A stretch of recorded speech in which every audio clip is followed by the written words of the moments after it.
Hi, everyone. Thank you so much for having me. So today I would like to talk about how we can use massive amounts of location data to better understand people, places, and cities.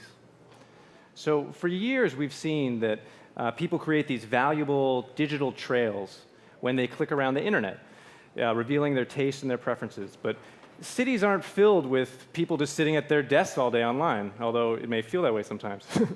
People are out in the real world.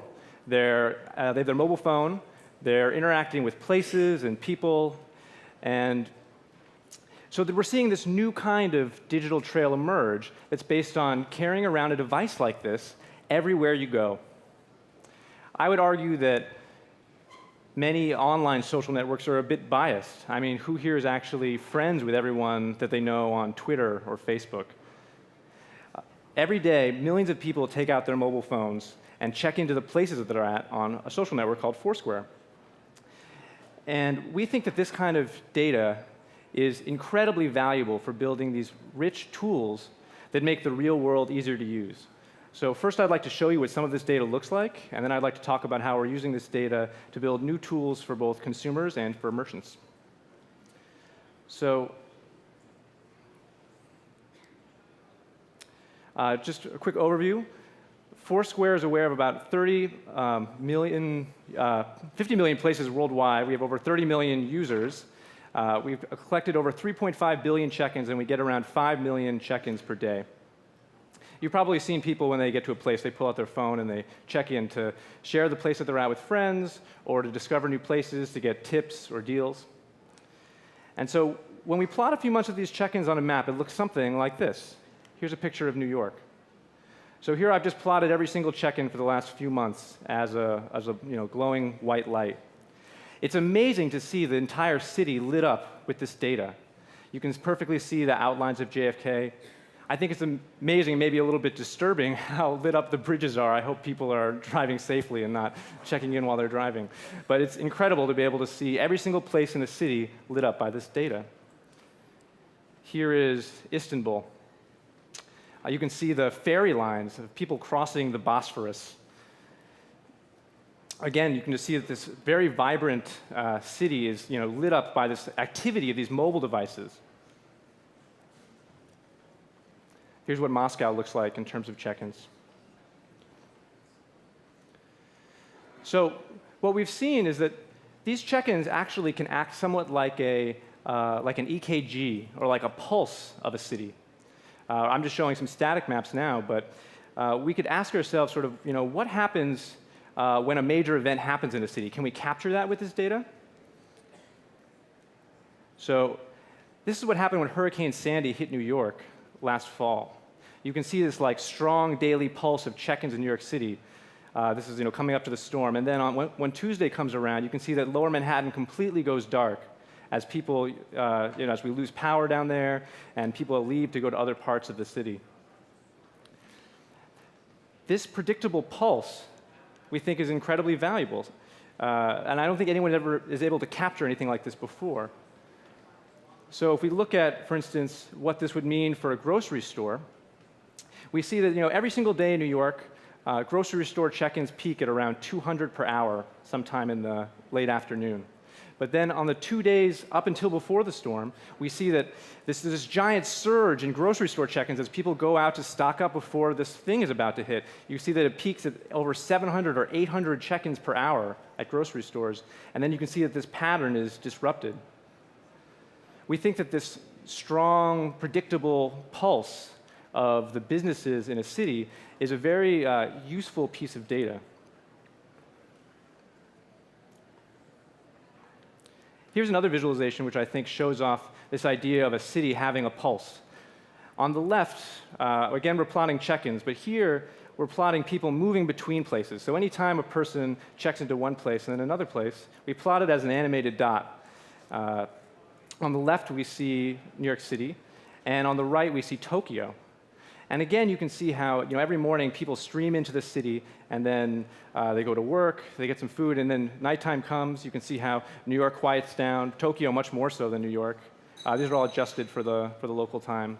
Again, in the morning, people stream in. This data reveals this sort of fundamental network of places in a city. And how this network of interconnections reveals patterns of human behavior is what we're trying to study at Foursquare. And we're trying to use this data to better understand how people relate to places.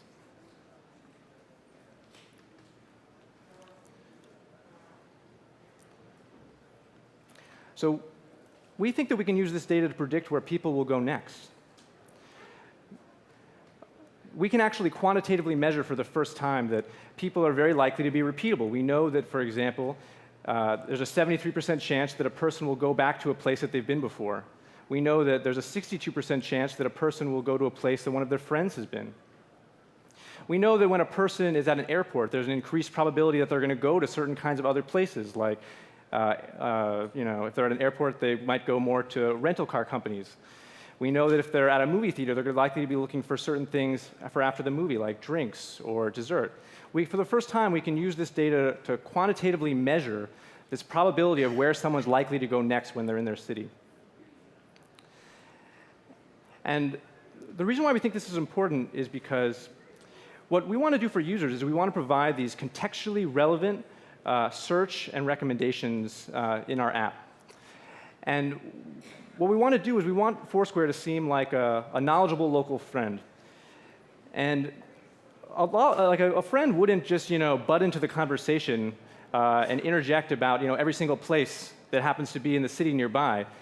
They would use the context of where you are. And so that's the key bit that we're doing differently, I think, is that we're measuring context in a way that's never been measured before. We actually know that when we're having a conversation with our user that they're at home, or they're just getting out of dinner, or they just got into a taxi cab, or they just got out of a movie. The question we ask ourselves is, when do we want to have a conversation with our users, and what do we want to show them? So we also think that this kind of data can create valuable new tools for merchants, particularly around this idea of context that I've just been talking about.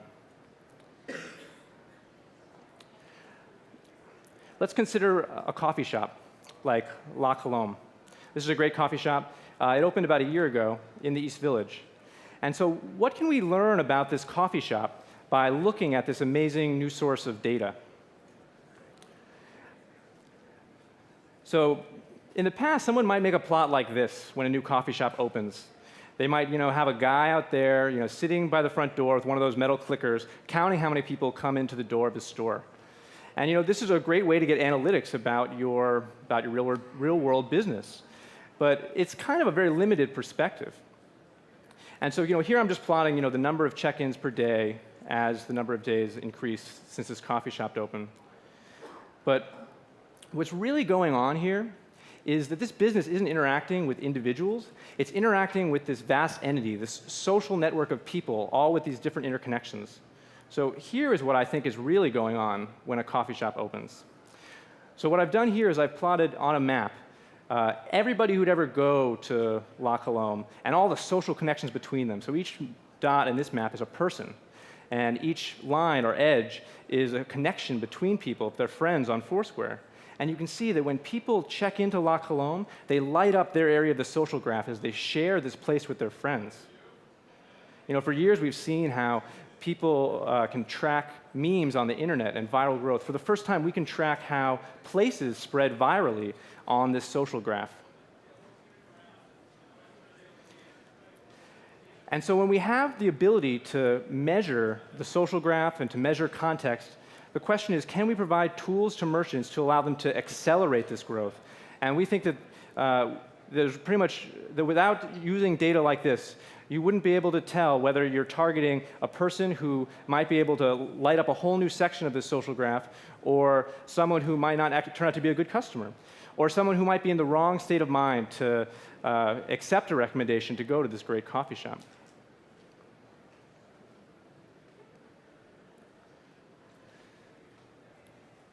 So right now there's this divide between the offline world and the online world. And we think that this new kinds of data about where people are all the time is sort of the bridge to marry these two things. Right now in the online world, we have all these rich analytics and predictive capabilities. But what we really want is to be able to measure these real-world offline metrics, like how often somebody walks through the door of your local store.